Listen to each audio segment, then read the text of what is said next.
लकू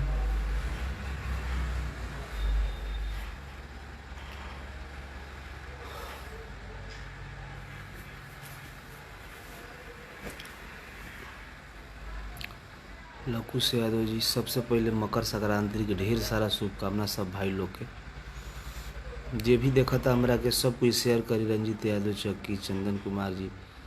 और आज एगो गाना हमार रिलीज भइल बा ग्लोबल म्यूजिक से, जो हमरा आईडी पर ऊपर डालल बा लिंक।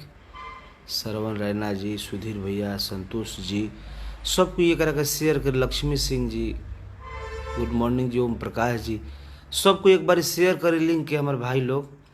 जौन ग्लोबल म्यूजिक से आइल बा, ग्लोबल भोजपुरी, हाँ ग्लोबल भोजपुरी जंक्शन, इंद्रजीत पलामू, सब कुछ शेयर करो। नमस्कार अनिल शाह जी, राजीव कुज, चंदन बियाहुत जी, पूरे प्रेमी परिवार से की ओर से मकर संक्रांति की ढेर सारा शुभकामना। रितेश भाई हमार, सुनीता राय जी, जायदे पगली रे एल्बम आइल बा, वो गाना के कृष्णा भैया गानारिया के संगीत बा, सुजीत सिंह बिकरान। तो आप सबसे आग्रह बा कि ज़्यादा ज़्यादा वो गाना के शेयर करी और भाई के प्यार आशीर्वाद बनौने रखी। जौन गाना के नाम बा जायदे पगली रे। अशोक बाबा, मकर संक्रांति के ढेर सारा शुभकामना। जे देखा था भाई सबके हमरा ओर से मकर संक्रांति के ढेर सारा शुभकामना रही।